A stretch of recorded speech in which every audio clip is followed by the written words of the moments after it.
descortina-se para as laterais. Imagem interna do plenário vazio, em letras brancas, direto do plenário. Estamos de volta com o Direto do Plenário. Vamos direto com imagens do retorno dos ministros No telão do estúdio, imagem no plenário do ao Supremo vivo Tribunal do Federal. plenário. Expectativa agora de continuidade do julgamento do recurso em habeas corpus 163334, tratando da questão da tipicidade de conduta relativa a ICMS. Vamos acompanhar ao vivo direto do plenário. Sessão ordinária do Supremo Tribunal Federal.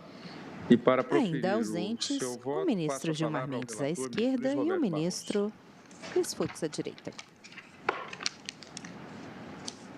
O presidente Dias Toffoli no centro da mesa em formato de um invertido.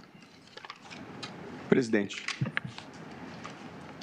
não vou nominar todos os que usaram da palavra, mas foi um debate extremamente rico e de qualidade, com alguns dos melhores profissionais que há. Ministro Luiz no Roberto mercado, Barroso, à direita.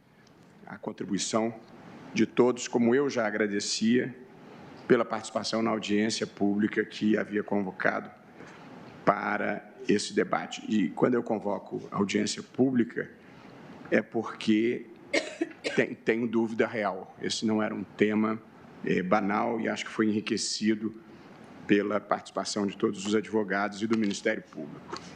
O plenário julga se a conduta de não presidente, pagamento do ICMS fazer próprio declarado ao resumo do meu fisco voto. pode ser tipificada como crime. Helena, nós estamos aqui discutindo se o comerciante que cobra no seu preço o ICMS do consumidor final, contribuinte de fato, e depois não o repassa à Fazenda, se isso deve ser considerado um crime de apropriação indébita tributária ou se isso deve ser considerado o mero inadimplemento fiscal. Essa é, colocada em uma proposição, a questão que se está discutindo. Eu estabeleci 3 premissas, presidente, que considero importantes no equacionamento dessa matéria. A primeira é o direito penal, como eu acho, ele deve ser sério, igualitário e moderado. Sério significa que a sua aplicação deve ser efetiva para que ele possa desempenhar o que eu considero que é o seu principal papel, que é dissuadir as pessoas de praticarem condutas delituosas. Igualitário significa que a aplicação da lei não deve distinguir entre ricos e pobres, poderosos e comuns. E moderado significa que se deve evitar a expansão desmedida do seu alcance, seja pelo excesso de tipificações, seja pelo exacerbamento de penas. Portanto, essa é a minha visão do direito penal.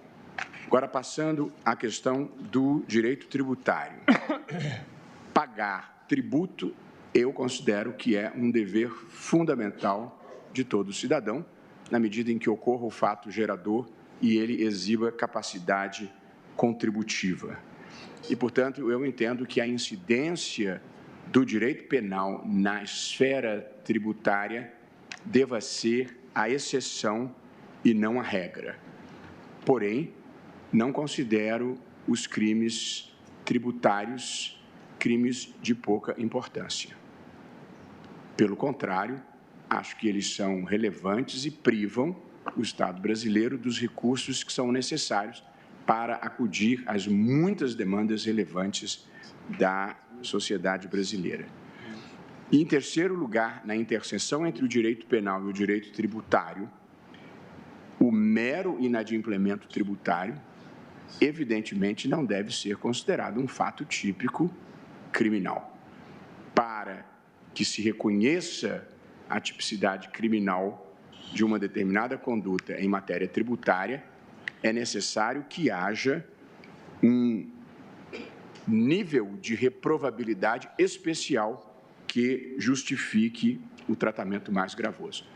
Essas são, presidente, as minhas 3 premissas sobre as quais, são as 3 premissas sobre as quais eu pretendo desenvolver o meu voto.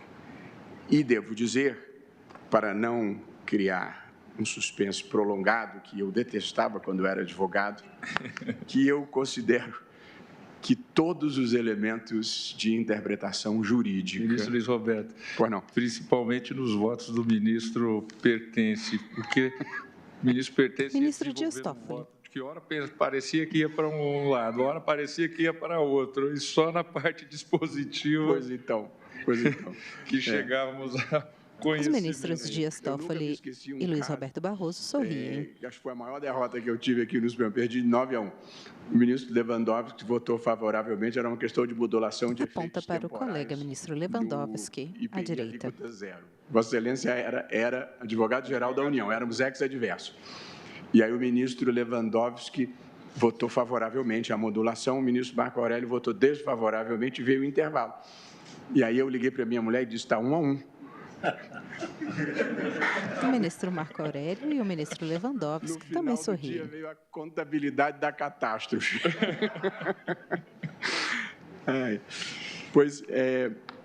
Prosseguindo, presidente, eu penso que todos os elementos de interpretação jurídica, o gramatical, o histórico, o sistemático e o teleológico, com a devida vênia das primorosas sustentações em contrário, legitimam a tipificação, tal como eu acho que ela está bem caracterizada na Lei 8.137 de 1990.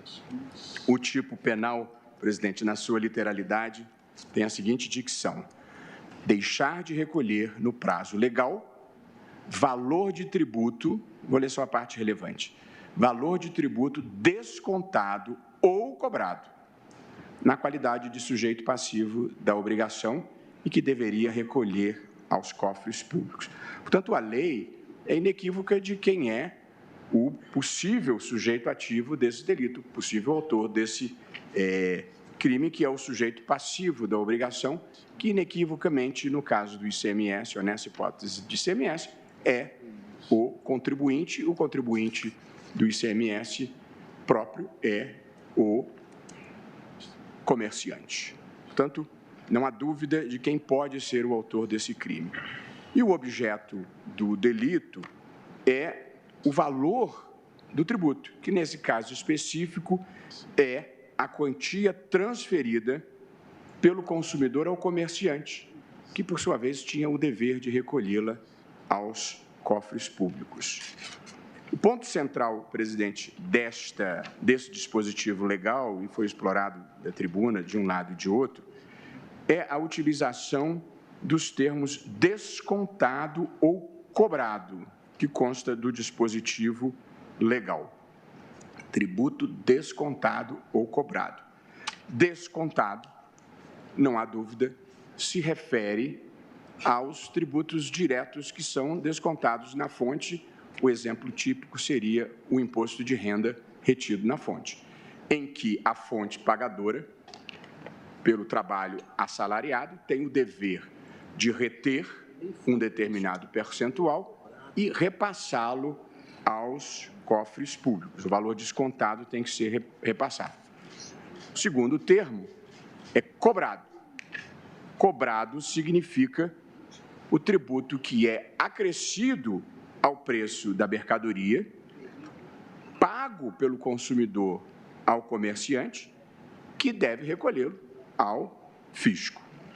Acho que, de maneira muito clara, esta parte do dispositivo abarca, sim, o contribuinte nos tributos indiretos, até porque a incidência do tributo indireto aumenta o valor do produto.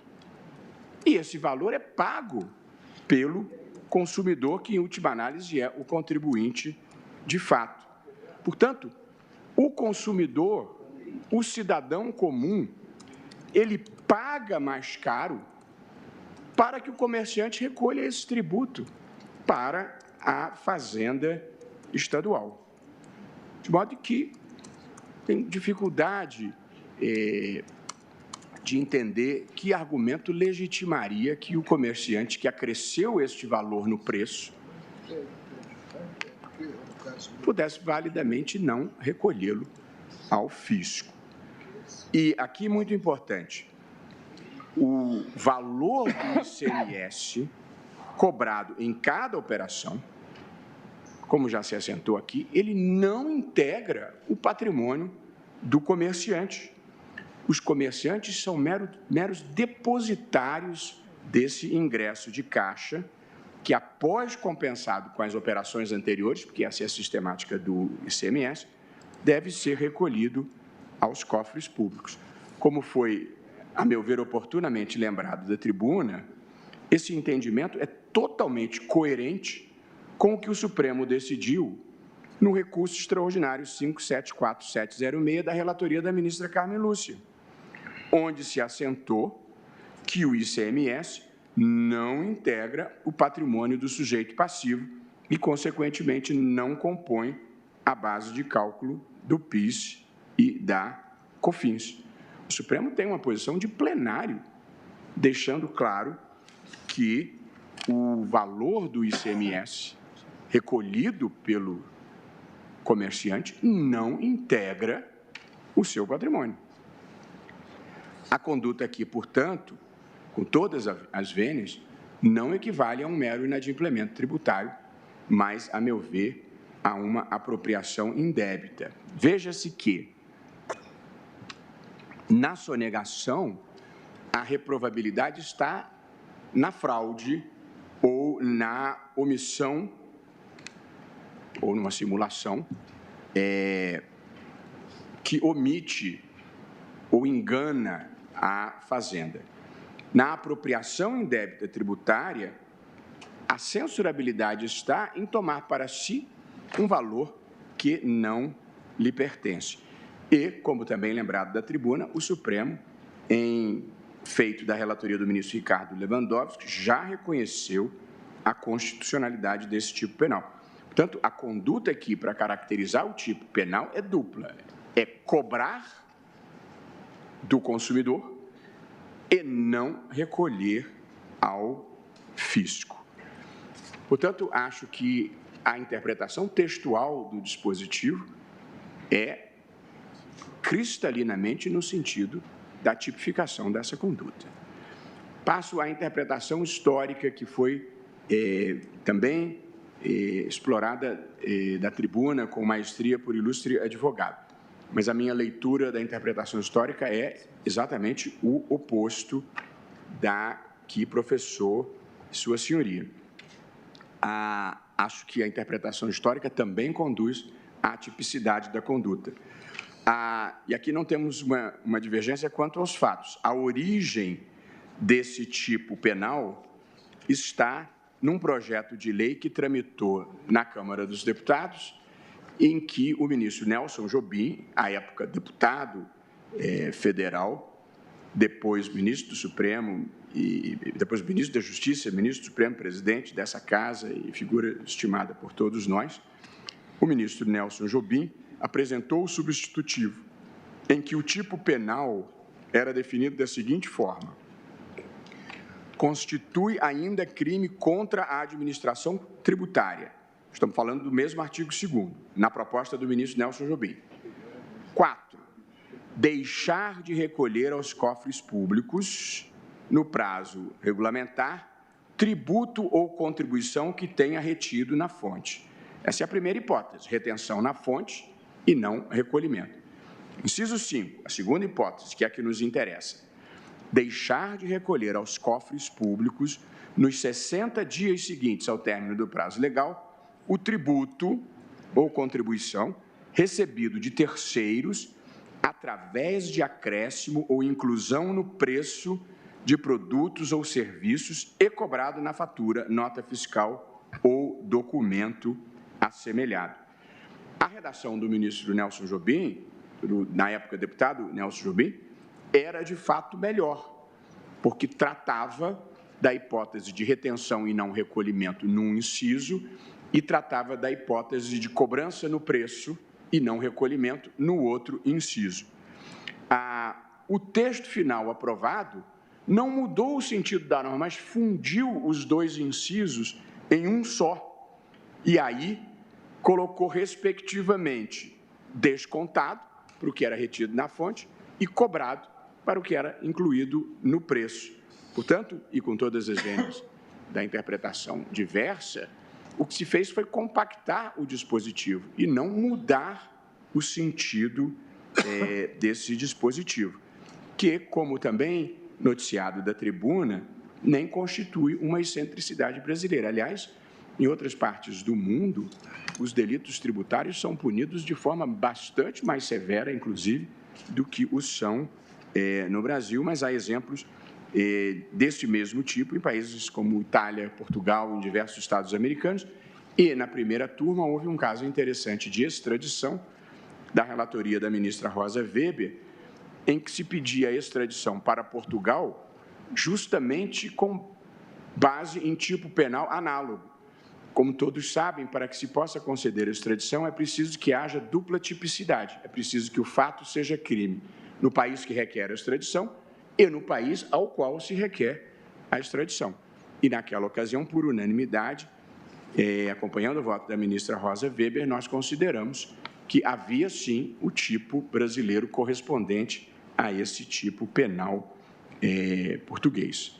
O plenário julga se a conduta de não pagamento do ICMS próprio declarado ao fisco pode ser tipificada como crime. Reforçam esta tese que Quem vota é o ministro Luiz Roberto Barroso, relator. Na linha do que fez o Superior Tribunal de Justiça, em acórdão relatado pelo ministro Rogério Schietti, da criminalidade. Da tipificação. A prova de que não é simples é que dois dos grandes criminalistas do Superior Tribunal de Justiça, o ministro Rogério Schietti e a ministra Maria Tereza Assis Moura, estavam cada um de um lado, a demonstrar que nós não estamos lidando com uma questão banal. Embora, a meu juízo, depois de analisado os fatos e os dados que vou mencionar agora, eu formei uma convicção inequívoca no sentido que estou aqui defendendo. Chegamos aqui, presidente, à interpretação teleológica e alguns dados da realidade. Eu sempre gosto de dizer que a interpretação jurídica ela deve ser feita dentro de um contexto temporal e espacial e levar em conta a realidade fática. A realidade, os fatos da vida têm um papel importante na normatividade e na maneira como as normas devem ser interpretadas. É necessário que eu diga que os tributos são, no Estado democrático, no Estado liberal, especialmente relevantes, porque é com a arrecadação dos tributos que se financia não apenas os direitos fundamentais, os serviços públicos e a própria democracia e a consecução dos objetivos da República. E por essa razão, porque os crimes tributários privam o país dos recursos necessários para fazer a vida das pessoas melhores, eu acho que a gente deve tratar os delitos tributários com seriedade. Um dos crimes mais punidos no país é o crime de furto. Deve ser o terceiro ou quarto mais punido. Drogas, roubo, latrocínio, em seguida vem furto. Então, se o sujeito furtar uma caixa de sabão em pó nos supermercados, o direito penal brasileiro é severo. E penso que, quando há um crime tributário que envolve muitos milhares de dinheiros, ele deve ser igualmente sério. E, portanto, tratar diferentemente furto da sonegação dolosa faz parte da seletividade do direito penal brasileiro, que considera que crime de pobre é mais grave do que crime de ricos. Os dados são muito impressionantes, presidente. O ICMS é o tributo mais sonegado no país. De acordo com o Instituto Brasileiro de Planejamento Tributário, nós estamos falando de 91,5 bilhões por ano de sonegação desse tributo, que é a principal fonte de receita própria dos Estados-membros da Federação. E aqui há um dado muito relevante que foi trazido pelo Ministério Público de Santa Catarina e pelo Ministério Público do Rio Grande do Sul, presidente. Em Santa Catarina, o Tribunal de Justiça, desde 1996, trata este fato que nós estamos aqui julgando como apropriação indébita tributária. E o Tribunal de Justiça do Rio Grande do Sul, desde 2000, trata este fato como atípico.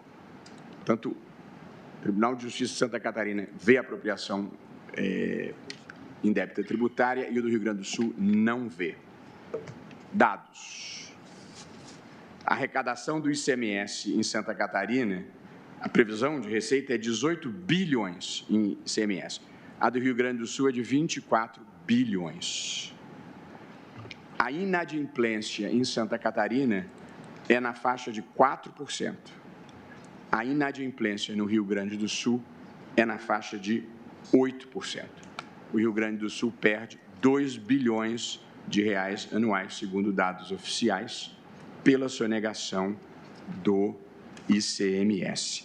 Portanto, é inequívoco o impacto que esse tipo de conduta produz sobre o erário. Mas há um impacto maior e mais grave, presidente, ou maior, eu diria, não vou dizer maior, há um impacto tão grave quanto o impacto sobre o erário, que é o impacto sobre a livre concorrência. Quer dizer, a falta de recolhimento intencional e reiterado do ICMS não prejudica só o erário, mas prejudica também a livre concorrência. Empresas que sistematicamente deixam de recolher o ICMS colocam-se em situação de vantagem competitiva em relação às que se comportam corretamente em relação às suas obrigações. E aí se cria uma dualidade que tem um efeito perverso, porque na medida em que o sonegador consegue vender a melhores preços, ele cria um estímulo deletério de que o seu concorrente, para poder concorrer em igualdade de condições, também se torne um descumpridor das suas obrigações tributárias. E, portanto, a tolerância com esse tipo de comportamento é um incentivo à incorreção. Essa distorção na concorrência, ela é mais grave no comércio de produtos de alta demanda, elevada carga tributária e baixa margem de lucros, como em setores como combustíveis, bebidas, cigarros e medicamentos. O Instituto Brasileiro de Ética Comercial apresentou um quadro que ilustra de uma maneira muito contundente o impacto deletério da tolerância com esse tipo de conduta. Diz o exemplo do Instituto Brasileiro de Ética Concorrencial. Suponham um custo da mercadoria de R$ 4,00. As despesas com salários e aluguéis, R$ 1,00, 5. O imposto é 3, 8. E o lucro é 2. Portanto, este produto deveria ser vendido por R$ 10,00 para que o comerciante obtivesse o seu lucro e recolhesse adequadamente o seu imposto. O que sonega, portanto, não paga 3, ele pode ou vender por 7 e fazer uma concorrência predatória com o que está cumprindo as suas obrigações, ou vender por 10 e lucrar mais do que o dobro do que o seu concorrente. Qualquer uma das duas práticas é devastadora para uma economia em que os atores econômicos devem disputar os consumidores em igualdade de condições. E isso é especialmente grave para quem acompanha esse mercado, no mercado de combustíveis, em que a tributação representa 31%. Portanto, os sonegadores são capazes de alijar do mercado aqueles que cumprem as suas obrigações, porque ele é capaz de vender a gasolina a 31% mais barata. O que aconteceu em relação a essa matéria? O Superior Tribunal de Justiça tinha uma orientação que vinha desde 2004 um acórdão relatado pelo eminente ministro Paulo Galotti, que reconhecia a tipicidade dessa conduta. E esse era o entendimento prevalecente. Em 2014, a jurisprudência do STJ oscila, uma decisão, salvo engano meu, inicialmente da ministra Maria Tereza Assis Moura. Quando a jurisprudência do Superior Tribunal de Justiça oscila, com alguns julgados afirmando a atipicidade da conduta, o que aconteceu? Os contribuintes passaram a declarar e não recolher o tributo. Note-se bem o que aconteceu. A sonegação, a não declaração do tributo devido é crime, sempre foi crime, sempre se entendeu assim. E a apropriação indébita também era considerada crime. No momento em que se sinalizou que a apropriação indébita não era crime, os contribuintes deixam de sonegar e passam, o que significa não declarar, e passam a declarar: olha, eu devo esse tributo, devo, mas não pago. Portanto, aumentou exponencialmente a quantidade de episódios de apropriação tributária indébita, e os dados do Estado de Santa Catarina são muito impressionantes. O número de comunicações passou de 1.000 para quase 4.500.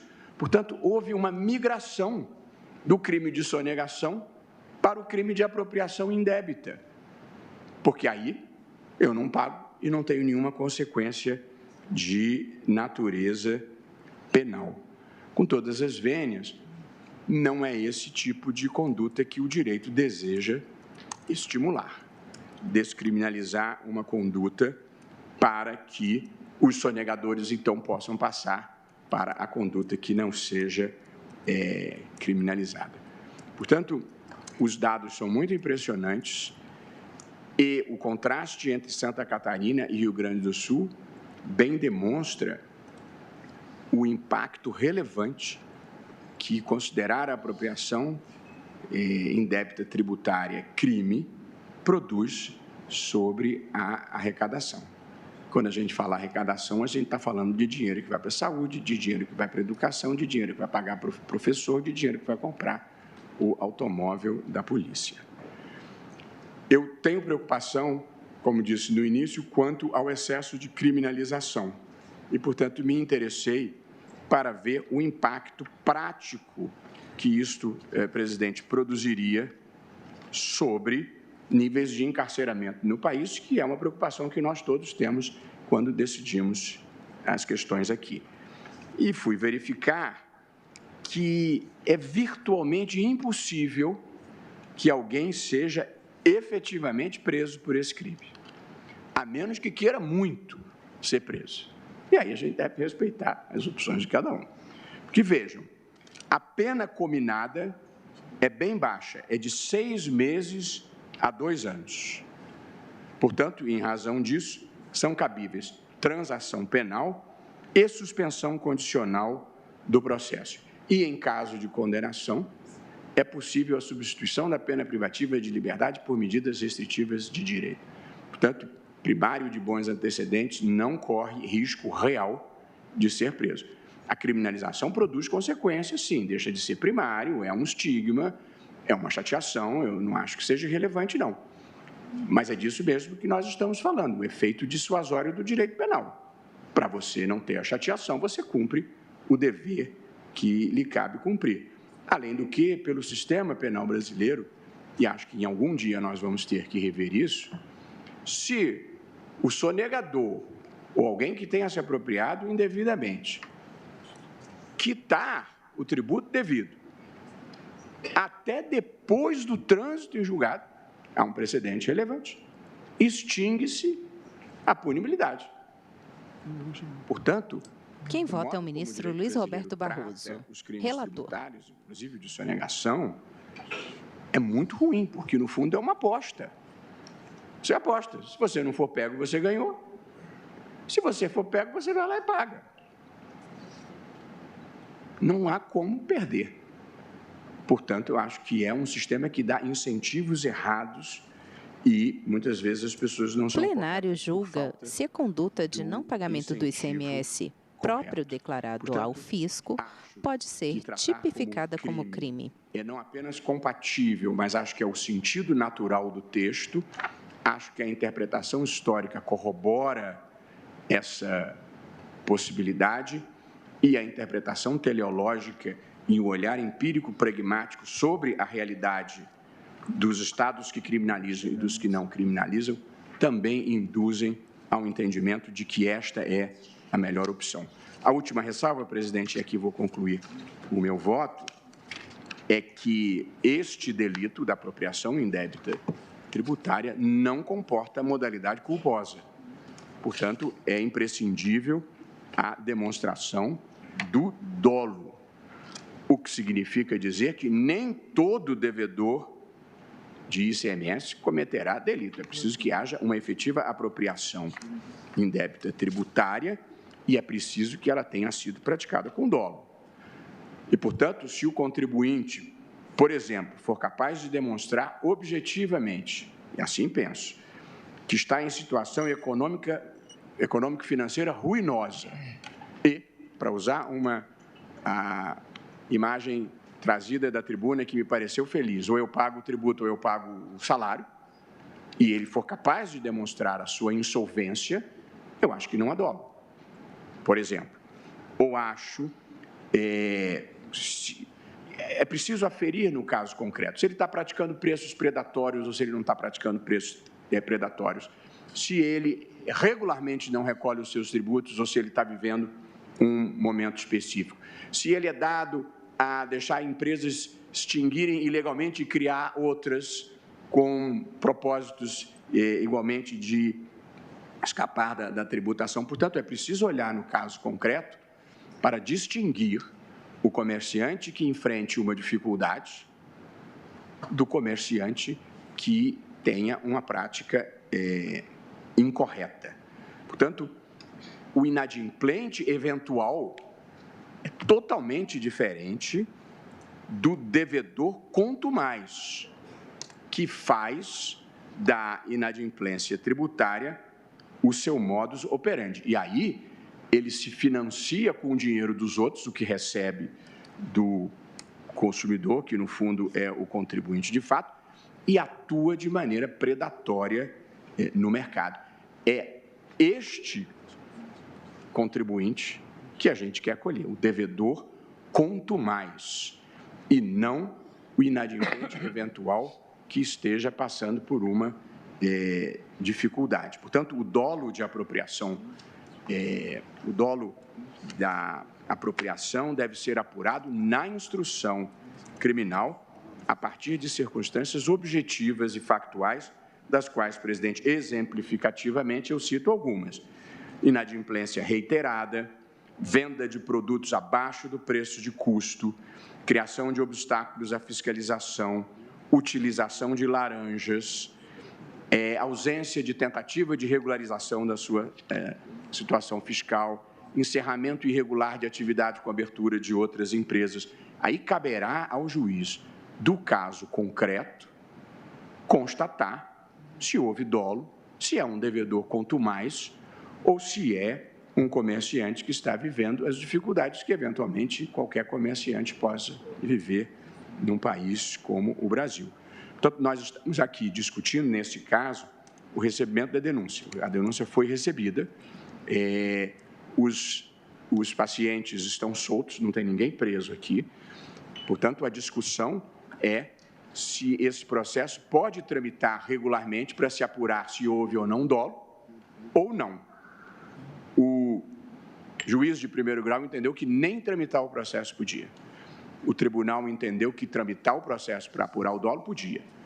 E o Superior Tribunal de Justiça, a meu ver, com acerto, firmou o entendimento e firmou a jurisprudência de que é possível, sim, a existência do crime em tese. Se ele ocorreu em concreto, o juiz natural da causa é que vai apurar.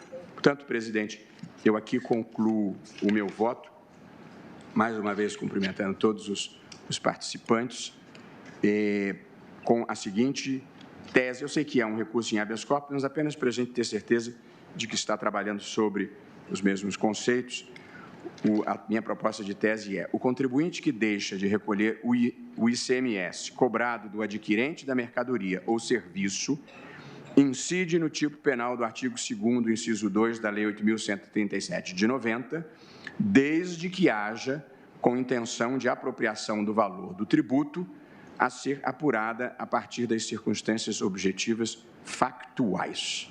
Portanto, é possível a tipificação, o dolo é da essência do tipo, ele só pode ser apurado pelo juiz natural da causa durante a tramitação do processo. Por essas razões, presidente, eu estou mantendo a decisão do Superior Tribunal de Justiça e, consequentemente, negando o provimento ao recurso. É como voto, agradecendo a atenção de todos. O relator nega provimento. Como vota o ministro Alexandre de Moraes? Presidente, inicialmente cumprimento todos os advogados. Ministro Alexandre de Moraes, à direita, na ponta da mesa em formato de U invertido. Está ao lado do ministro Luiz Roberto Barroso. Figueiras, doutora Luciana e o vice-procurador-geral, doutor Bonifácio, pelas sustentações orais. Também cumprimento o eminente ministro Luiz Roberto Barroso pelo substancial e completo voto. Que me facilita, presidente, vou fazer algumas rápidas considerações. Primeiro, do ponto de vista geral, existem duas formas de se combater a sonegação fiscal: a brasileira e a correta. A forma de combate à sonegação fiscal brasileira é um incentivo total à sonegação fiscal. O ministro Luiz Roberto se referiu aqui a algumas questões. O plenário julga-se a conduta de não pagamento do ICMS próprio declarado ao fisco pode ser tipificada como crime. E, percentualmente, é mais arriscado, veja, é mais arriscado jogar na roleta em Las Vegas do que sonegar imposto no Brasil. Ou seja, você ganha mais sonegando do que vai um dia conseguir percentualmente ganhar na roleta. Por quê? Porque existem inúmeras fórmulas dentro do nosso sistema tributário de interpretações que acabam levando a dificuldades, que acabam levando à prescrição. As penas são baixíssimas. Há possibilidade, como já salientado, de transação penal, de suspensão condicional do processo. Se nada deu certo, aí faz um refis. Entra para pagar em 380 vezes, paga o primeiro, está suspenso. Se não pagar o segundo, recomeça, mas daí vai vir outro refis. Ou seja, é uma fórmula de combate à sonegação fiscal absolutamente falida. E a sonegação fiscal, e essa observação entendo importante de se fazer, a sonegação fiscal retira muito mais dinheiro das políticas públicas, retira muito mais dinheiro da saúde, educação, segurança pública, habitação, saneamento básico, do que a corrupção. Não só a questão, foi muito bem lembrado pelo ministro Luiz Roberto Barroso, a questão do furto, mas também a sonegação é muito mais grave do ponto de vista econômico do que a corrupção. Há 3 pontos, ou 3 faces da corrupção que atrasam totalmente o Brasil. A questão da ausência de investimentos, essa é uma questão gravíssima, porque não há dinheiro. Eu vou citar alguns dados que mostram como o nosso PIB poderia estar muito melhor aplicado, se a sonegação fosse menor. a questão de indução ao sonegador e a questão do abalo, e nessa questão nem vou me alongar, porque já bem explicado pelo ministro Luiz Roberto, a questão do abalo à livre concorrência. É absolutamente impossível concorrer com quem sonega. Houve um grande caso, inclusive recentemente, o próprio presidente suspendeu, o presidente, o ministro Dias Toffoli, suspendeu uma liminar que havia sido concedida no estado do Rio de Janeiro, permitindo a continuidade de atividades de uma grande sonegadora fiscal, uma empresa, que do Rio foi para São Paulo, ingressou em São Paulo com postos de gasolina, destruiu a concorrência, só dava esse posto de gasolina porque simplesmente não pagava nenhum posto. Então, obviamente, isso também, além da questão das políticas públicas, além da questão do mau exemplo e da indução à prática da sonegação, acaba tornando impossível a concorrência em diversos ramos. E um outro ponto, acaba também, por incrível que pareça, prejudicando a questão da sonegação fiscal, a eficiência do Poder Judiciário. É um outro efeito reflexo, e o relatório da Justiça em Números do Conselho Nacional de Justiça de 2018 mostra isso, dos quase 80,1 milhões de processos pendentes no ano de 17, no relatório de 18, comentando o ano de 2017, 53% se referia à fase de execução. Desses 53%, 74% execuções fiscais, questão de sonegação. Aproximadamente 31 milhões de processos. É uma indústria de sonegação. Indústria de sonegação que afeta, inclusive, o próprio Poder Judiciário. De 80 milhões de processos, 80,1 milhões, 31 milhões são sonegações fiscais, execuções derivadas, execuções fiscais de sonegação. Mas a questão que me parece mais importante na questão da sonegação é um fenômeno que é prejudicial a toda a sociedade, pela falta de recursos. O Brasil, para se ter uma ideia, entre os anos de 1900, na década de 10, começo Quem de 20, vota é o ministro Alexandre de Moraes. A nossa carga tributária era 7% do PIB. A carga tributária atual, em torno de 34% do PIB. Para ser mais exato, 33,2% do PIB. Um estudo do Simprofaz, o sindicato da área, demonstra que a arrecadação tributária no Brasil, aqui geral, não só ICMS, mas a arrecadação tributária no Brasil poderia se expandir em 23,1% se eliminasse totalmente a evasão fiscal. Isso corresponderia a 7,7% do PIB. Isso em 2017, onde 524,9 bilhões de reais foram sonegados. Veja, recentemente, aí um levantamento que comemorado corretamente por todos os brasileiros e pela imprensa, que a Operação Lava Jato conseguiu trazer de volta 5 bilhões de reais. 5 bilhões de reais. Em um único ano, 2017, 524,9 bilhões de reais foram sonegados. É um dinheiro que vai pelo ralo. É um dinheiro que, se não fosse sonegado, permitiria que o Brasil pudesse avançar, eu diria, avançar toque de caixa nas políticas públicas. Especificamente em relação ao ICMS, a carga tributária, aqui dados do exercício de 2018, a carga tributária, 465 milhões 24 mil, que equivale a 20,5% da arrecadação total. Sonegação estimada pela Receita, pelo sindicato. Sonegação estimada 27,1%, quase 30% do ICMS é sonegado. Só em ICMS, 126 milhões sonegados somente no ano de 2018. Da carga de 465 milhões, 126.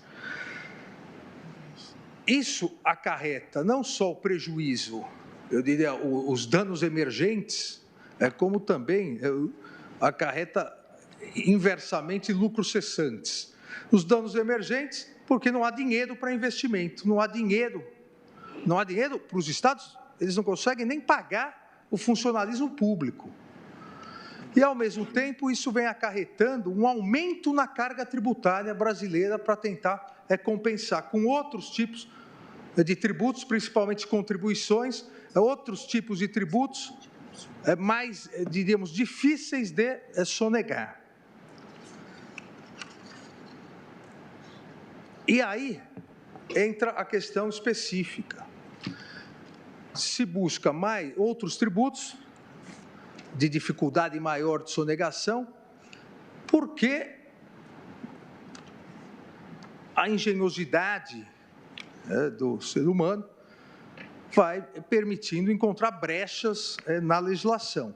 O ministro Luiz Roberto Barroso citou aqui que aumentou muito esse tipo de sonegação a partir de uma decisão do Superior Tribunal de Justiça. Obviamente, essa decisão foi provocada por alguém.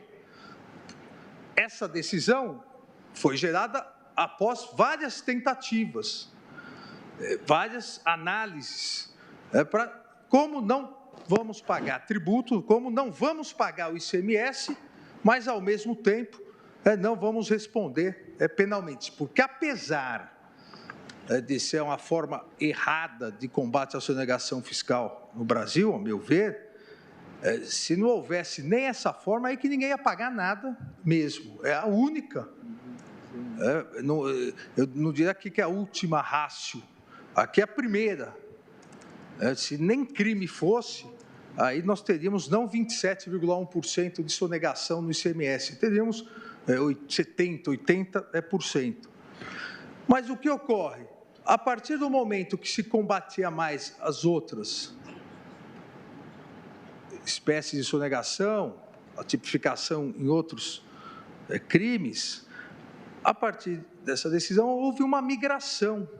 E, realmente, os estados que combatem mais, que o Tribunal de Justiça combate mais, têm um índice menor. Além do que foi citado de Santa Catarina, em torno de 4%, Minas Gerais, 4%, Bahia, diferentemente, assim como o Rio Grande do Sul, Bahia chega a quase 10% de empresas inadimplentes, mas demonstra também aqui, e afasta uma outra alegação, feita em memoriais pelos requerentes, que isso prejudica muito as pequenas empresas. A média brasileira de inadimplentes nesse tipo de tributo, nessa espécie, a média é em torno de 4%.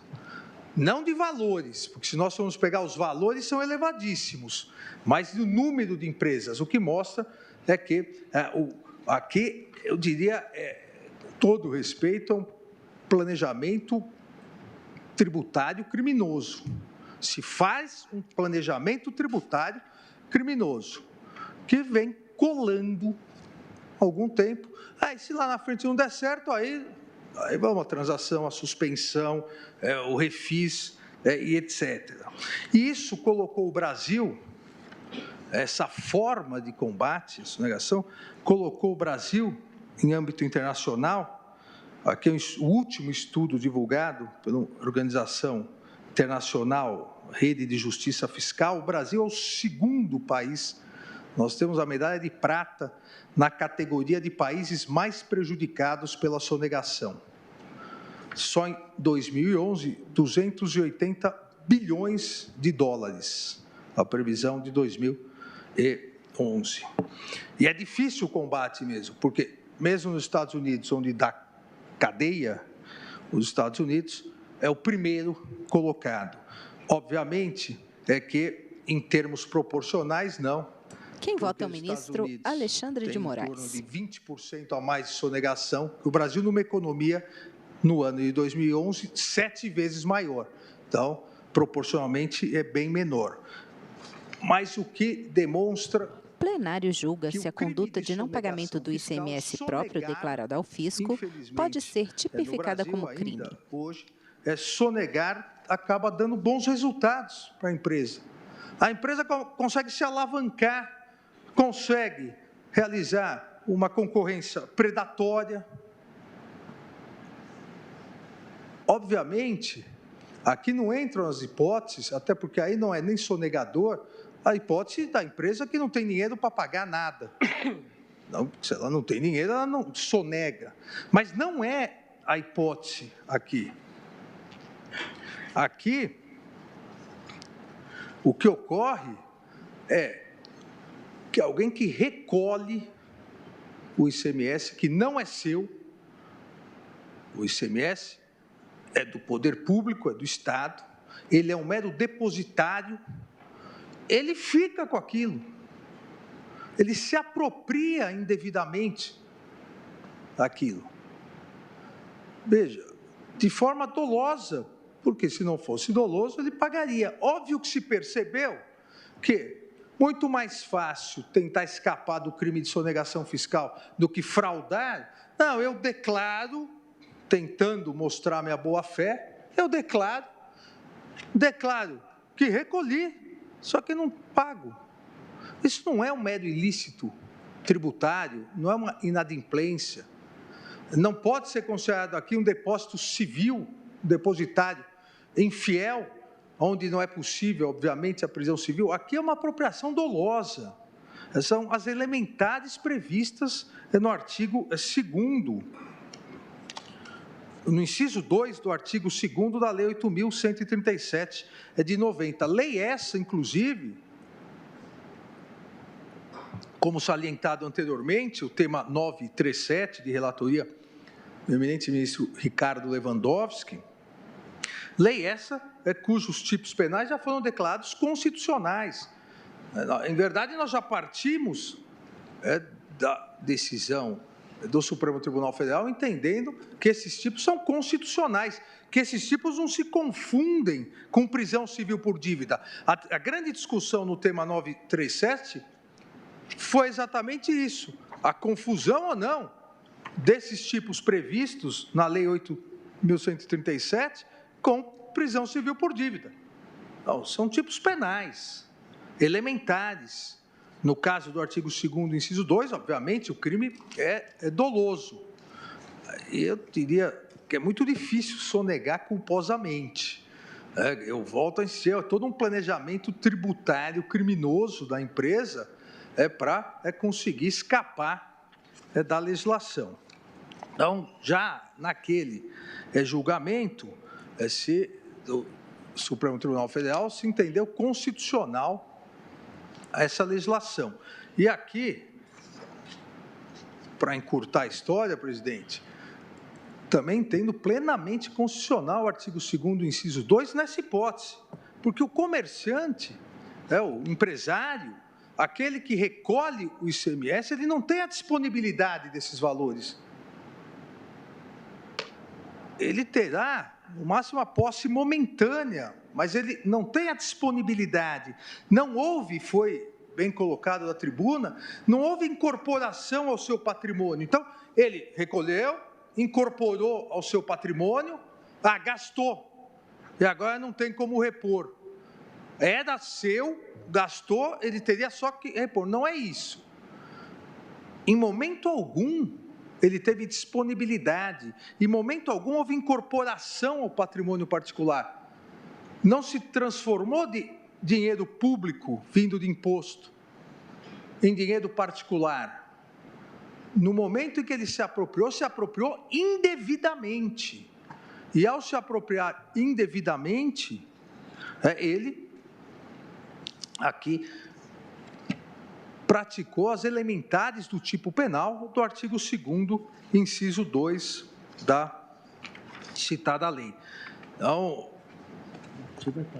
e parece que não há dúvida da tipicidade da conduta. Aqui também afasto outra tese defensiva que teria por objetivo restringir esse tipo penal só à hipótese de substituição tributária, não atingindo o que a própria tese diz, o famigerado ICMS próprio. Não. O artigo 2º, inciso 2, atinge tudo, porque o sujeito ativo do crime é o sujeito passivo da obrigação tributária. Aqui vale para a substituição tributária, vale para o ICM próprio. O legislador, repito, estabeleceu que o sujeito passivo do crime é o sujeito passivo da obrigação tributária. Não estabeleceu que seria somente o substituto tributário. Não, é aquele que é o sujeito passivo da obrigação tributária. E é a cargo do empresário a retenção desse valor e o repasse ao fisco. Presidente, e o resto fica para ser juntado, sem me alongar, acompanho integralmente o eminente ministro relator. A solução do caso concreto passa exatamente por essa discussão toda da constitucionalidade e da tipicidade do artigo 2º, inciso 2, da Lei 8.137/90. Entendo possível a continuidade aqui da ação penal nos termos que fora julgado pela 2ª Câmara Criminal do Tribunal de Justiça de Santa Catarina, que deu provimento à apelação do Ministério Público para afastar a tese de atipicidade da conduta dos réus e determinou o prosseguimento da ação penal para a apuração do crime previsto no artigo 2º, inciso 2, combinado com o artigo 11, caput da Lei 8.137/90, dando, portanto, provimento ao recurso ordinário em habeas corpus. Ministro Alexandre de Moraes acompanha o relator, negando provimento ao recurso.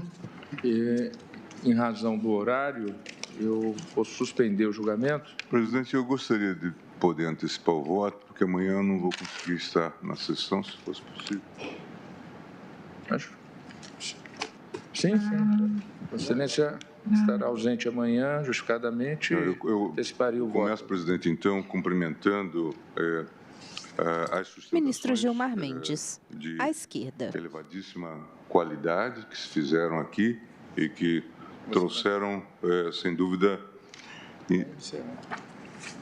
importantes contribuições para subsídios para a análise desse tema. Cumprimento também os votantes até agora, o ministro relator, o ministro Barroso e o ministro Alexandre. Peço vênia, todavia, para externar uma outra posição. Inicialmente, devo dizer, e é claro, todos nós concordamos, que é preciso fazer-se o combate à sonegação. Nenhuma dúvida em relação a isso. Eu mesmo, na AGU, lidei com esses célebres casos das fraudes envolvendo esses postos de gasolina, essa organização que, inclusive, fraudava a Petrobras e causava tantos tumultos em todas as searas. Mas aqui nós estamos tratando, e me parece, de uma sociedade empresária, chalé do bebê, comércio e representações limitada. É disso que nós estamos a falar. O plenário julga se a conduta de não pagamento do ICMS próprio declarado ao fisco pode ser tipificada como crime. Tipo penal que se colocou. Em 28/7/2016, quem vota é o ministro Gilmar Mendes. Sumária fundamentada na tipicidade formal da conduta, como se pode observar no seguinte trecho. O empresário não é substituto tributário, porque o tributo é por ele devido na condição de sujeito passivo da obrigação jurídico-tributária com o fisco estadual. Lista geral dos ministros reunidos em plenário. Complementar 8793, artigo 4º. Ausente apenas a ministra Carmen Lúcia. 10.297, já que tem relação direta e imediata com o fato gerador. O Ministério Público de Santa Catarina apresentou a apelação.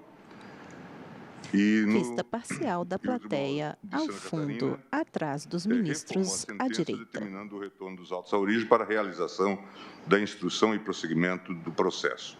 Daí o habeas corpus, relator ministro Rogério Schietti, indeferido o pedido liminar e no julgamento de mérito, a terceira sessão do STJ, por maioria, denegou a ordem, como já foi amplamente destacado.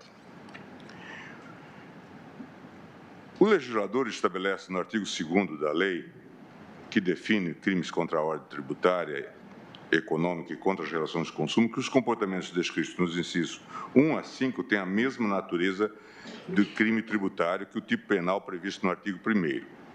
Diferentemente do que ocorre com o artigo 1º, entretanto, o núcleo essencial do tipo incriminador em questão não é descrito no caput, senão em cada um dos referidos incisos de forma autônoma. Desse modo, pode dizer-se que cada inciso do artigo 2º constitui uma norma incriminadora com preceito primário autônomo, com a peculiaridade de que todos os incisos compartem o mesmo preceito secundário, qual seja a pena de detenção de 6 meses a 2 anos e multa. Citando Bittencourt, crimes contra a ordem tributária. Transcrevo o dispositivo do artigo 5º, inciso 2, e digo, nessa linha de raciocínio, acerca do inciso 2, o dolo, com a necessária consideração do elemento subjetivo especial do injusto incomento, qual seja a vontade de se apropriar dos valores retidos, omitindo o cumprimento do dever tributário e com a intenção de não recolhê-los, deve imperiosamente ser levado em conta. Tal elemento subjetivo resta demonstrado, por exemplo, quando o agente dispõe efetivamente de dinheiro e não o recolhe como devido, com a intenção de fraudar. Bittencourt, crimes contra a ordem tributária. Isso significa que o mero dolo de não recolher o tributo, de uma forma genérica, não seria suficiente para preencher o tipo subjetivo do artigo 2º, inciso 2, da Lei 8.137, sendo necessária a presença de uma vontade de apropriação fraudulenta dos valores do fisco para materializar o elemento subjetivo especial do tipo em apreço. Tal ânimo se manifesta pelo ardil de omitir e ou alterar os valores devidos. Isso se exclui, logicamente, com a devida declaração da espécie tributária junto aos órgãos de administração fiscal.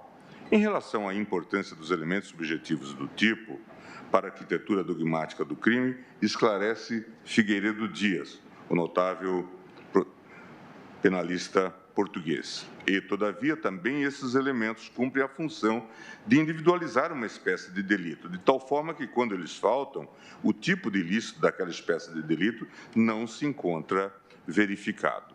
Sobre isso, explica o alemão Köhler que os elementos subjetivos especiais descrevem maneiras de ofensas específicas ao bens jurídicos que se perfectibilizam no ilícito típico. Além disso, ensina o autor que esses elementos ou características definem a qualidade e a medida da ofensa causada pela realização do tipo objetivo. No caso em tela, o tipo objetivo se caracteriza pelo não recolhimento do tributo devido e o elemento subjetivo especial pela apropriação fraudulenta dos valores que se manifesta pela ausência de sua devida declaração. Sendo assim, quando uma clara demonstração do liame subjetivo entre autor e fato não é suficientemente levada a cabo pela acusação, e é este aqui o caso, estar-se-á diante de uma verdadeira imputação criminal pelo mero inadimplemento de uma dívida fiscal. Não há imputação de fraude, não se vê isso. Como foi demonstrado, inclusive, na manifestação do eminente Procurador-Geral. Veja o que diz Hugo de Brito Machado. realmente, se não está presente a vontade de fazer próprio o dinheiro que pertence ao fisco, o que se tem é puro e simples inadimplemento da dívida. A escrituração contábil da dívida para com a Fazenda Pública há de ser entendida como induvidosa e até eloquente manifestação que é do propósito de responder pela dívida, propósito que, evidentemente, não se concilia com a vontade de apropriar-se. Quem vota é o ministro Gilmar Mendes. Crimes contra a ordem tributária. O acórdão da Corte Estadual é claro nesse ponto. Mérito, ICMS.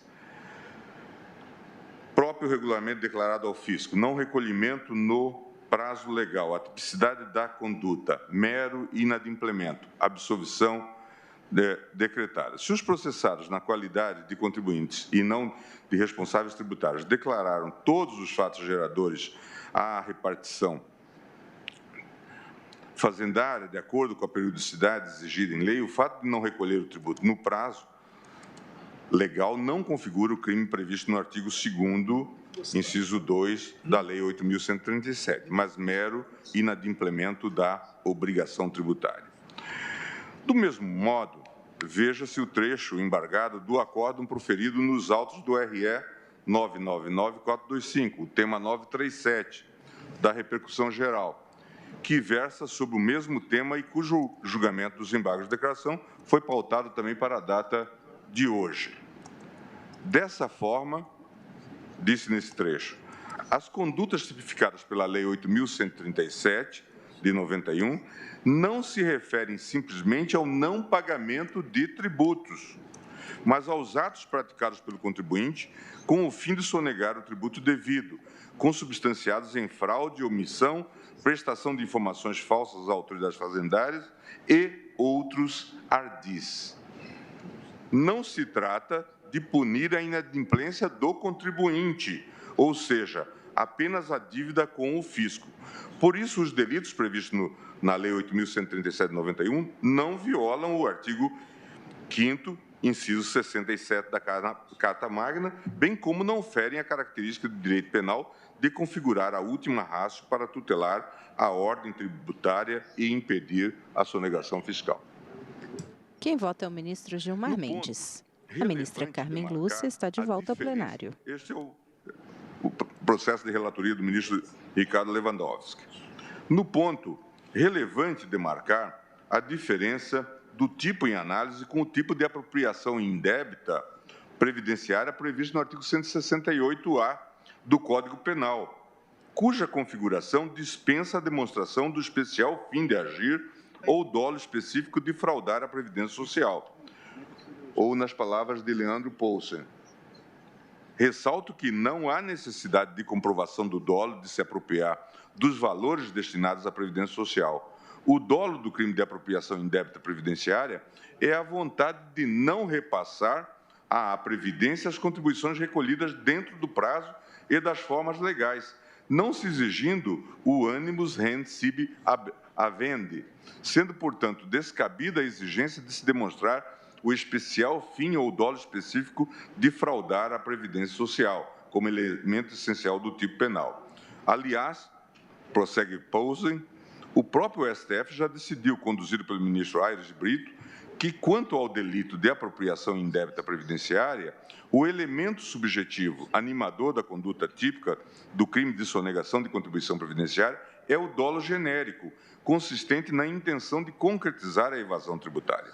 Vale dizer que qualquer tentativa de equiparação da apropriação indébita tributária com a apropriação indébita previdenciária não deve ser interpretada em detrimento do acusado para facilitar a sua incriminação.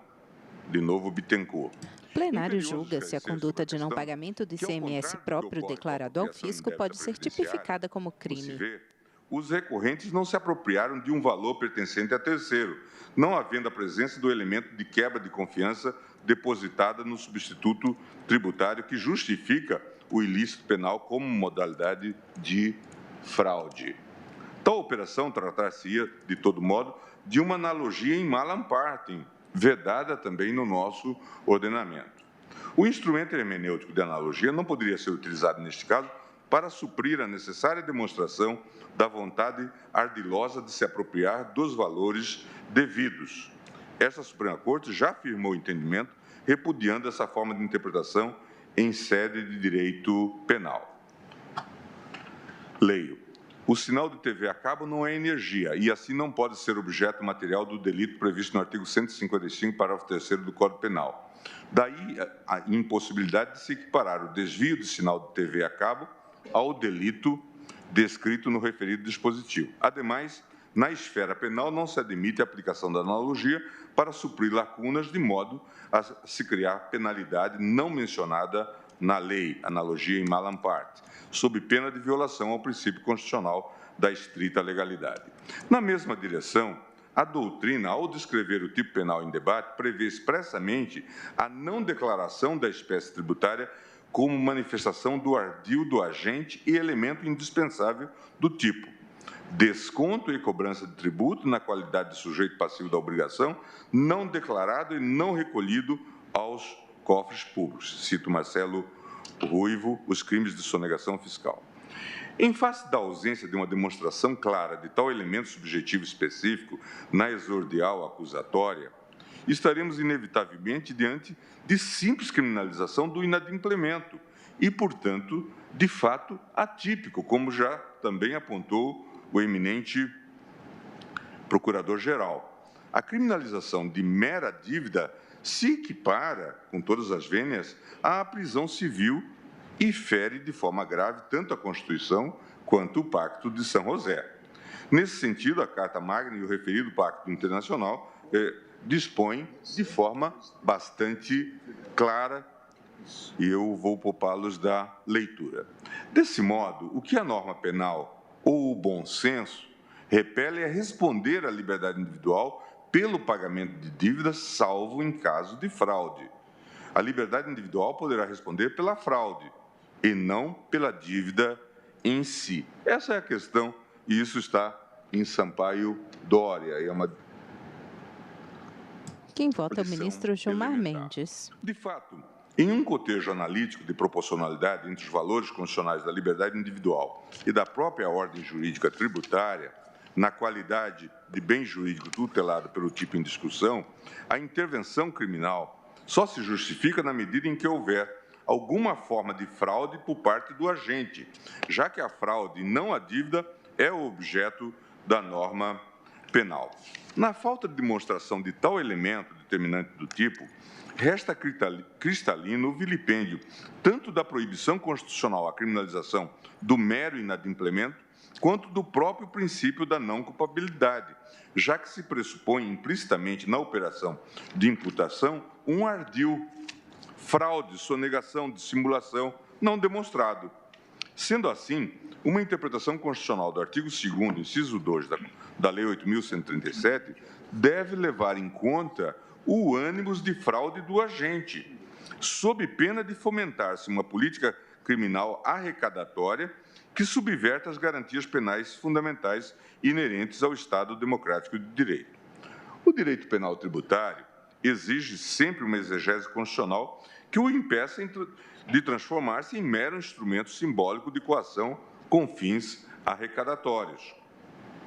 Em se tratando de direito penal tributário, no marco da chamada expansão do direito penal contemporâneo, precisamente descrita por Silva Sanches, La expansão del direito penal, as tradicionais funções da pena de retribuição e prevenção soma-se a uma nova finalidade, injustificada e inconstitucional, a meramente arrecadatória. E com isso tem-se a última característica desse novo direito penal tributário, a desconfiguração de um bem jurídico em seus contornos garantistas para um etéreo intangível, a ordem tributária, em cujo nome desfigura-se o direito penal a serviço dos interesses estatais outros. Estou citando Davi Tangerino e Rafael Cantarge, Estado, Economia e Direito Penal. Nesse preciso sentido, a doutrina repisa a necessidade de uma interpretação constitucional do tipo penal discutido. De novo, a lição de Hugo Brito Machado. A nosso ver, a norma do artigo 2º, inciso 12 da Lei 8.137, deve ser interpretada em conformidade com a Constituição, Seu alcance, assim, abrangerá somente aquelas situações nas quais o não pagamento do tributo envolva um artifício qualquer, que impossibilite a cobrança pelos meios ordinários da quantia devida à Fazenda a título de tributo. Importante ressaltar, nessa toada, que um direito penal tributário que sobrepõe interesses arrecadatórios a garantias individuais fundamentais avança um limite não permitido pela ordem constitucional, ofendendo, assim, o princípio da subsidiariedade. Destaca-se que grande parte da doutrina do direito penal, na atualidade, defende posicionamento no sentido de descriminalizar irregularidades meramente administrativas e atribuir ao direito penal apenas aquelas condutas finalisticamente direcionadas ao cometimento de lesões a bens jurídicos de natureza constitucional. Estou citando Roxin. A afirmação de que existem condutas que, pelo seu grau de ofensividade, devem ficar a cargo do direito administrativo sancionador e não do direito penal, tal como ocorre com as contraordenações em Portugal ou as Ordnungswidrigkeit na Alemanha, não significa que não haja um grau de reprovabilidade estatal sobre a conduta do cidadão que deixa de recolher os seus impostos devidos. A inadimplência fiscal representa problema grave, tanto do ponto de vista econômico quanto social, devendo ser levada bastante a sério e enfrentada com vigor pelas vias administrativas adequadas, quando não for uma questão para o direito penal, como ocorre com o caso Intela. A delimitação do espaço legítimo de atuação do direito penal no âmbito dos crimes tributários, com a exclusão de condutas que não possuem uma carga de reprovabilidade suficiente para provocar a intervenção criminal dentro de uma noção de última ratio, também não significa que não seja legítima a criminalização da fraude fiscal em nosso ordenamento. A fraude fiscal, em suas diversas modalidades, deve ser exemplarmente combatida pelo direito penal, sendo a persecução penal e a aplicação da pena plenamente justificadas, tanto por seu aspecto retributivo quanto preventivo. Cita-se aqui, por exemplo, o caso do ex-deputado José Tatico, condenado por sonegação fiscal e apropriação indébita tributária. Ao fraudar o fisco e a Previdência Social, José Tatico causou grandes danos econômicos e sociais aos seus funcionários, aos consumidores e ao Distrito Federal, que justificaram uma enérgica persecução penal. Trata-se de um caso emblemático entre nós, que deve ser lembrado pelas possibilidades de danos que a fraude fiscal pode causar no seio social e como forma de repúdio à impunidade no âmbito dos crimes fiscais. Todavia, não parece ser esse o caso dos autos. No caso concreto, além da apontada ausência do elemento subjetivo especial do injusto, fraude, e feitas as ponderações pertinentes sobre as questões criminológicas e políticos criminais que envolvem o caso, necessária se faz a análise dos elementos normativos do tipo penal em comento, aplicados no caso de não recolhimento declarado do ICMS, quais sejam descontado e cobrado.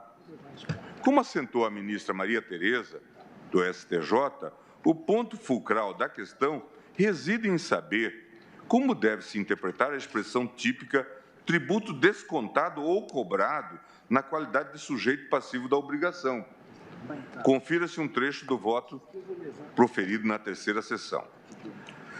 Ao se referir ao tributo descontado ou cobrado, o tipo penal está a aludir aos casos de responsabilidade tributária e não aos impostos indiretos em que o custo é repassado, apenas do ponto de vista econômico a terceiros. Quem vota é o ministro Gilmar Mendes. Não é contribuinte do imposto, no sentido técnico, nem sujeito passivo da obrigação, o que significa que ele jamais será cobrado pelo pagamento do imposto devido na operação. Não existe relação jurídica tributária possível entre o fisco estadual e o consumidor final, de modo que não é correto, juridicamente, considerar que o valor do ICMS embutido no preço tenha sido dele cobrado ou descontado.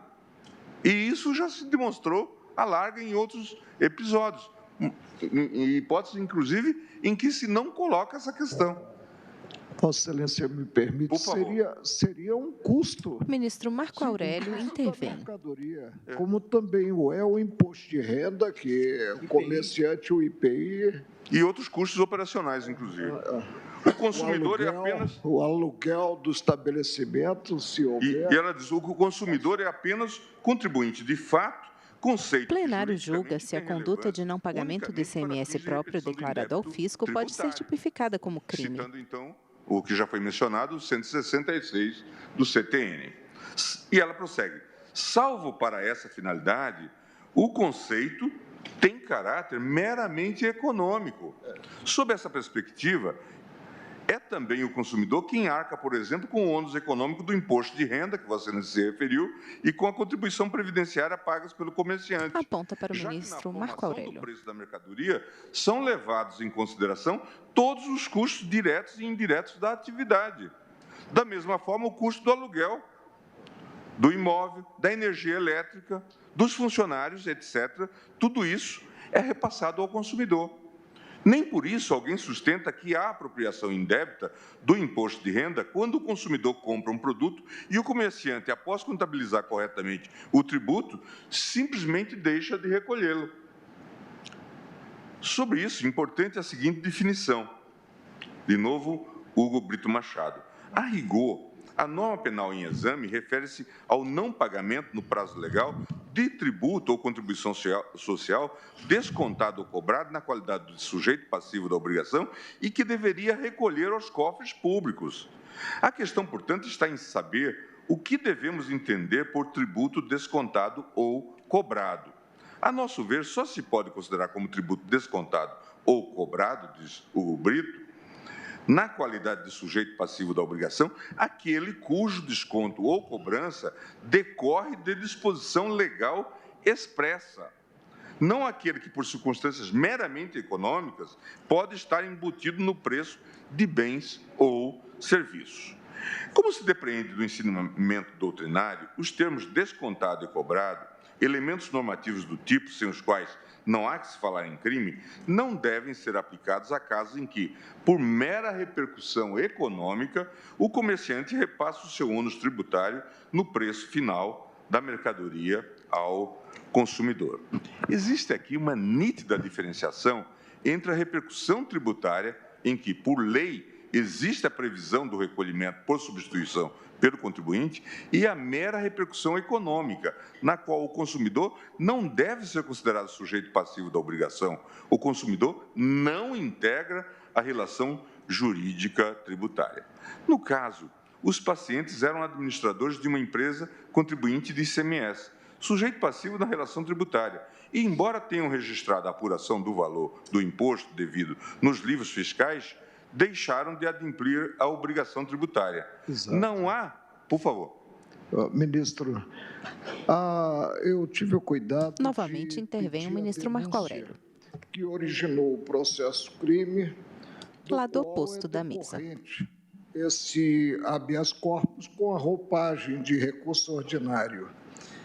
Qual foi a narração dos fatos apresentada pelo Ministério Público? Em procedimento rotineiro, a fiscalização de tributos estaduais constatou que, apesar de terem apresentado as declarações de informações do ICMS econômico, DIMES, à Secretaria de Fazenda, os denunciados, nos períodos de setembro, novembro, dezembro de 2008, janeiro, fevereiro, maio e julho de 2009 e julho de 2010, não recolheram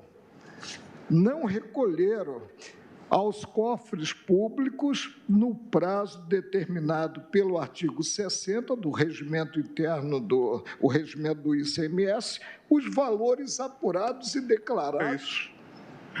É uma cobrança por dívida.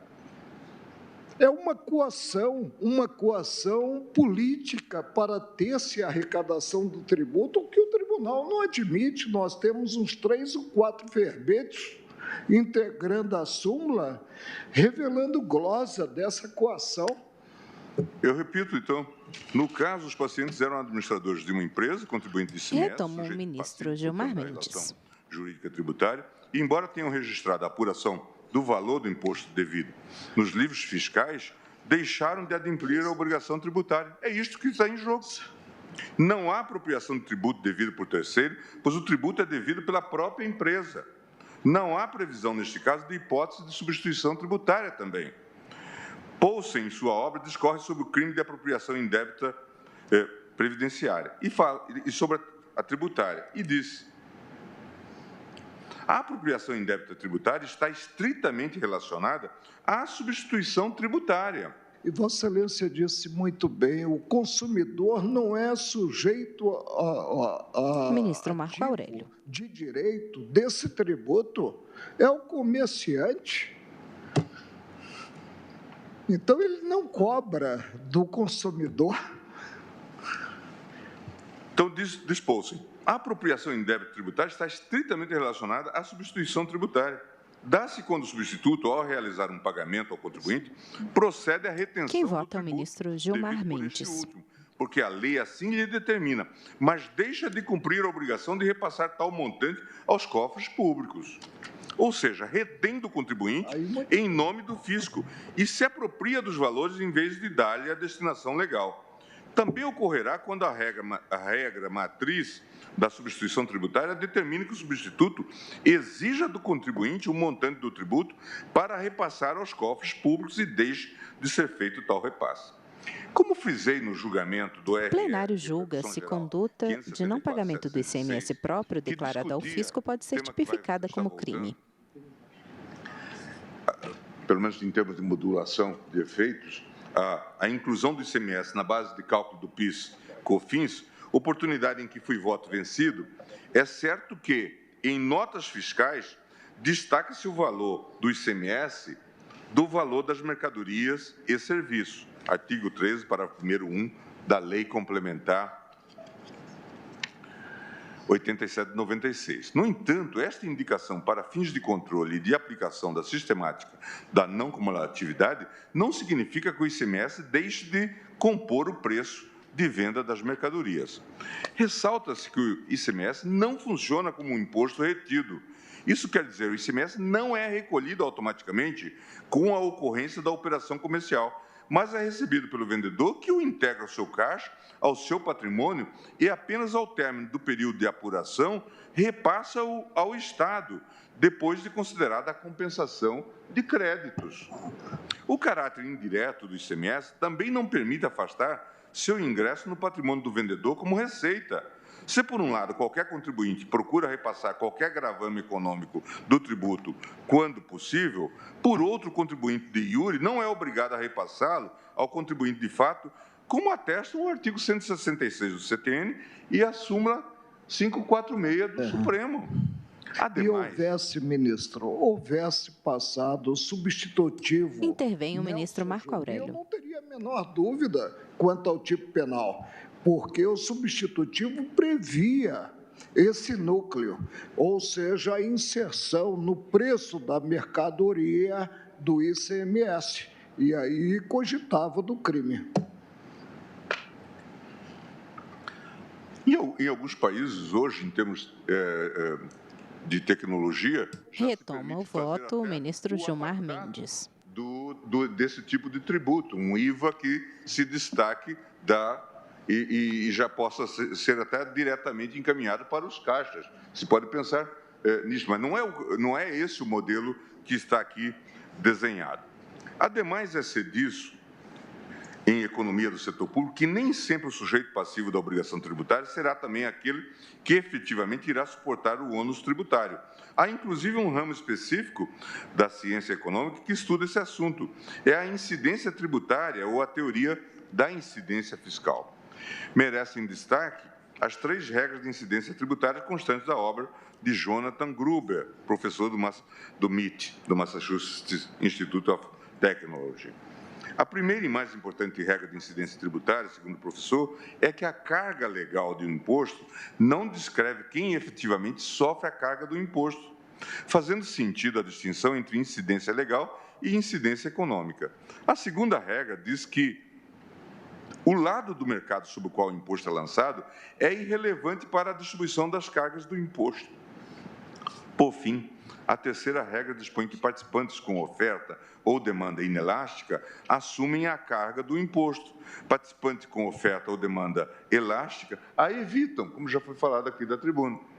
Em síntese, o valor referente ao ICMS destacado em nota fiscal não é transferido automaticamente, nem é vinculado ao recolhimento do tributo, como se permanecesse intangível no caixa do contribuinte de direito até sua entrega ao erário estadual. Na realidade, ele constitui disponibilidade econômica que integra o preço e é empregado consoante o discernimento do vendedor, ainda que eventualmente seja contabilizado o ônus tributário após consideração dos respectivos créditos no período de apuração. Posto isso, não se pode compreender o contribuinte de direito como um mero intermediário, recebendo o ICMS do contribuinte de fato e entregando-o prontamente ao Estado. Não procede, a meu ver, portanto, com as vênias de estilo, a afirmação de que haveria um mero trânsito do ICMS na contabilidade da empresa. Nessa linha, destaca-se o parecer de Alamiro Veludo Salvador Neto sobre a questão ora discutida, datada de 15 de janeiro de 2009. O tipo penal do artigo 2º, inciso 2, da Lei 8.137, no que se refere ao ICMS, atinge apenas o substituto que cobra e recebe ICMS por fora do preço, mas não o repassa ao Estado. Substituição tributária para frente. É a típica conduta de omissão de recolhimento de ICMS próprio, ainda que embutido no preço. Isso porque o adquirente não é contribuinte deste imposto, não havendo aqui cobrança ou desconto do valor tributário.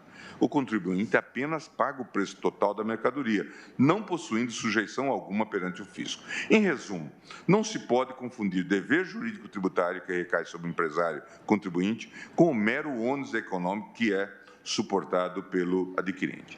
No ponto, eu destaco que o Colégio Nacional dos Procuradores Gerais dos Estados e do Distrito Federal se posiciona nos autos em sentido contrário.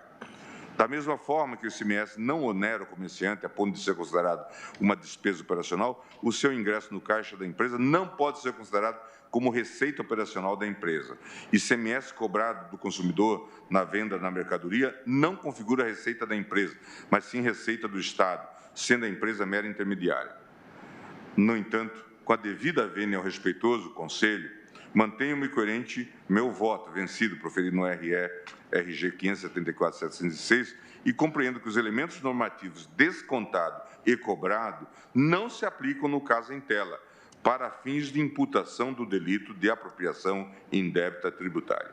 Verifico que os recorrentes foram denunciados por uma conduta atípica, não recolhimento de ICMS, devidamente declarado por comerciante ou empresário, embutido no preço por mera repercussão econômica ao consumidor, ou seja, sem a devida descrição de uma situação fática que esteja no espectro de alcance do preceito normativo previsto no tipo penal do artigo 2º, inciso 2, da Lei 8.137.